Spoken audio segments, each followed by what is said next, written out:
It was the silence on the other end that truly cut deep, a vast emptiness where I had expected understanding, perhaps even an offer of help. After years of pouring my energy and resources into supporting my younger sister's ambitious venture, the one time I reached out in genuine need, the response was a chilling echo: figure it out yourself.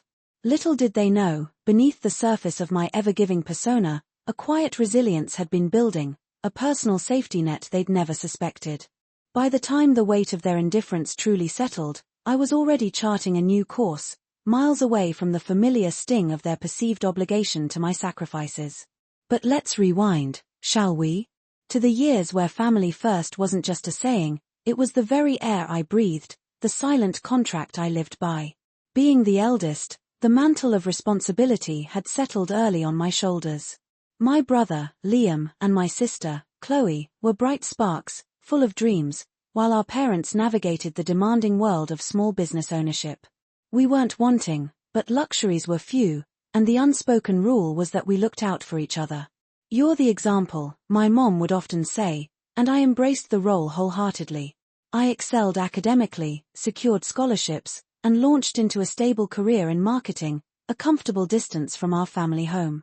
While my peers chased adventures in far-flung locales, I prioritized proximity, anchored by the familiar rhythm of family gatherings where my dad's toast, "Without each other, we have nothing," resonated with a sincerity I never questioned.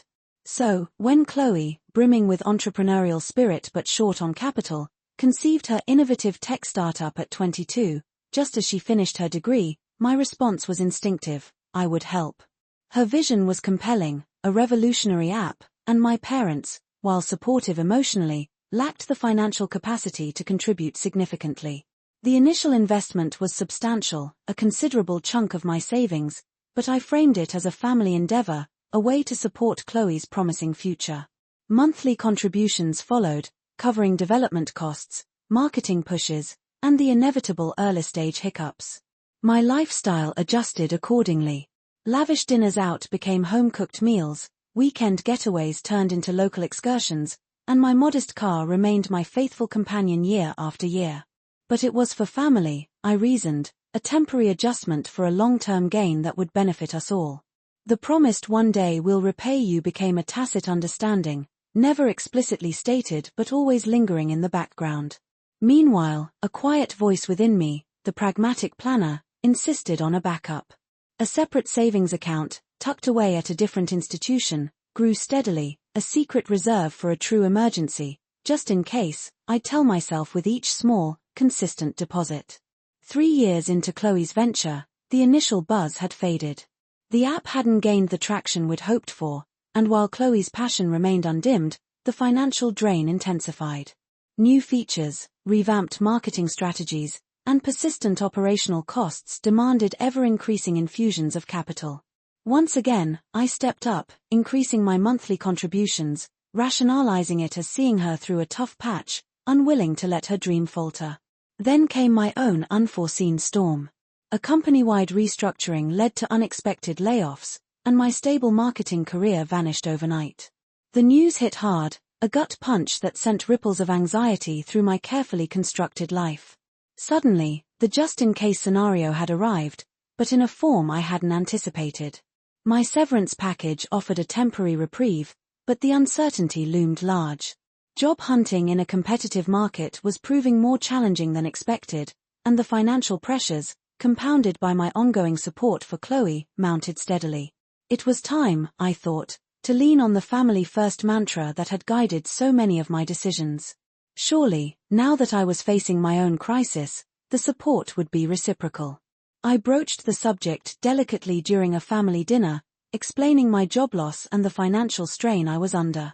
The response was muted. My parents expressed sympathy, but their attention quickly shifted back to Chloe's latest business challenge, a crucial software update requiring immediate funding. "We're stretched thin ourselves, you know," my mother said, her brow furrowed with concern for Chloe's venture.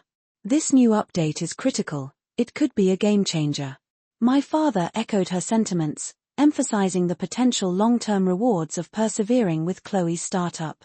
The silence that followed my hesitant inquiry about temporary financial assistance was deafening.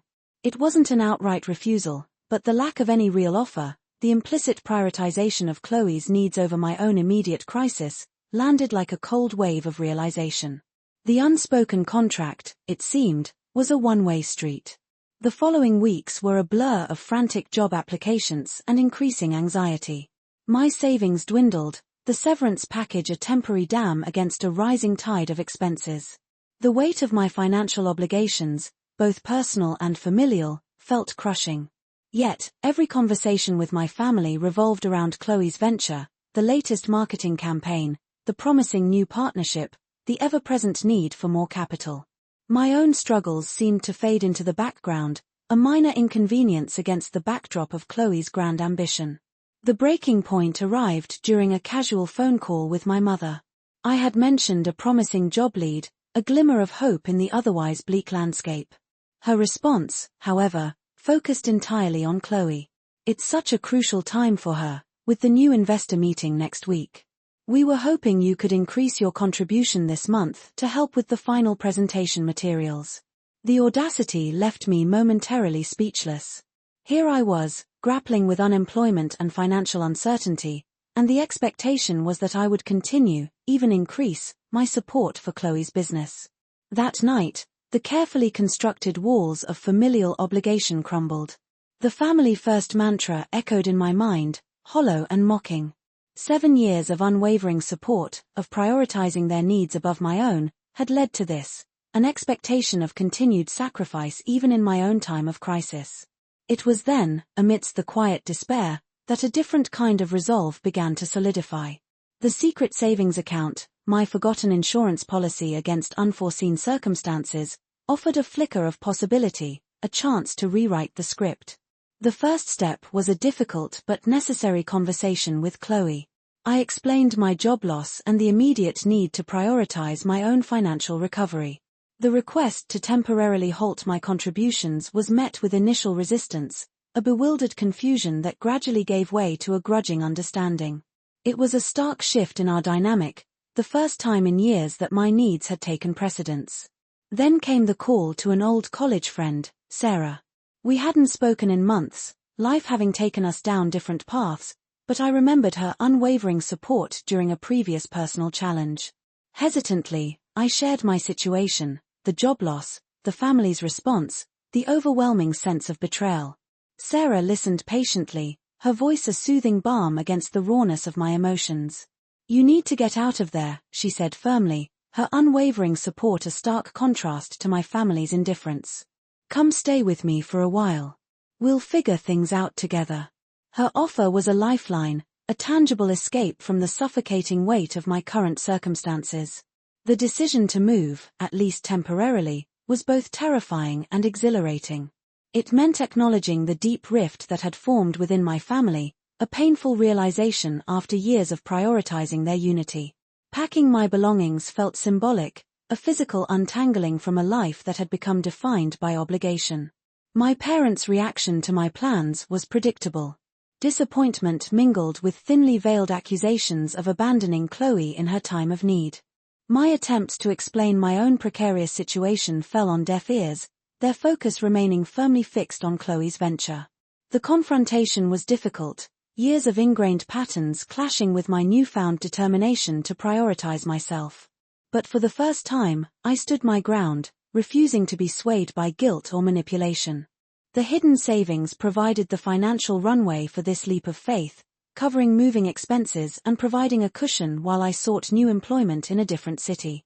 Sarah's spare room became my sanctuary, a safe haven where I could process the emotional fallout and begin to rebuild my life. The distance from my family offered a clarity I hadn't possessed before, revealing the unhealthy dynamics that had governed our relationships for so long. I focused on my job search, exploring new opportunities in a market unfamiliar to me. Sarah's unwavering support, her practical advice and unwavering belief in my abilities, was instrumental during this challenging period. Weeks turned into months. I secured a new position, a fulfilling role that offered a fresh start. Gradually, the financial anxieties eased, replaced by a growing sense of independence and self-reliance. My relationship with Chloe remained strained but began to evolve. My withdrawal of financial support forced her to explore other avenues, to take greater ownership of her business's challenges. There were difficult conversations, but also glimmers of understanding, a dawning awareness of the imbalance in our previous dynamic. My parents, initially resistant to the shift, slowly began to adjust, their expectations evolving as Chloe navigated her venture with newfound autonomy. 1 year later, I stood in my own small apartment, miles away from my family home, watching the sunrise paint the cityscape with hues of orange and gold. The journey had been arduous, marked by painful realizations and difficult choices, but the view from this new vantage point was one of liberation and self-discovery. The hidden fortune had not only provided a financial escape route but had also fueled the courage to redefine my relationships and prioritize my own well-being. Without each other, we have nothing, my father's old toast echoed in my memory, but its meaning had shifted. True connection wasn't about endless sacrifice, it was about mutual respect, healthy boundaries, and the freedom to build a life that truly nourished the soul. And sometimes, the most loving act of all is to finally choose yourself.